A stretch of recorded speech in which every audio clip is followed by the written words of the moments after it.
આ ભારતીય જનતા પાર્ટીના શાસનમાં વારંવાર પેપરો લીક થાય છે। જે એનટીએ દ્વારા નીટની પરીક્ષા લેવાની હતી અને એમાં 22 લાખ જેટલા વિદ્યાર્થીઓએ પરીક્ષા આપી હતી। એ નીટનું પેપર લીક કરી અને સરકારે અને એનટીએ 22 લાખ વિદ્યાર્થીઓ અને એના મા બાપો સાથે અન્યાય કરવાનું કામ કર્યું છે। એક વખત થાય તો આપણે ભૂલ માની શકીએ, પણ વારંવાર જે પેપર લીકની ઘટના છે એ સાબિત કરે છે કે આ સરકાર પેપર લેવા માટે સક્ષમ નથી। પેપર લીક નથી પણ સરકાર જ લીક હોય એવું અમને લાગી રહ્યું છે। તેના વિરોધમાં આજે ગુજરાત એનએસયુઆઈ દ્વારા એનટીએની નેશનલ ટેસ્ટિંગ એજન્સીની નનામી કાઢી અને વિરોધ પ્રદર્શન કરવામાં આવ્યું।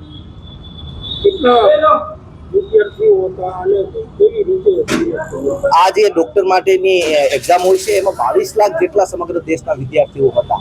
એ વિદ્યાર્થીઓ દિવસ રાત મહેનત કરતા હોય છે, ત્યારે આવા પ્રકારના જ્યારે પેપર લીક થાય છે ત્યારે એના ઉપર માનસિક સ્થિતિ ખૂબ જ ખરાબ થતી હોય છે અને વારંવાર થાય છે। ત્યારે આવા કોઈ પણ ક્રિમિનલ ઉપર જે પેપર લીક કરે છે એની ઉપર કોઈ પગલાં લેવાતા નથી। ક્યાંક ને ક્યાંક સરકાર અને સિસ્ટમના લોકો આ પેપર લીક કરવામાં સામેલ હોય એવો પણ અમારો સ્પષ્ટ આક્ષેપ છે। એટલા માટે એના ઉપર કોઈ પગલાં લેવાતા નથી।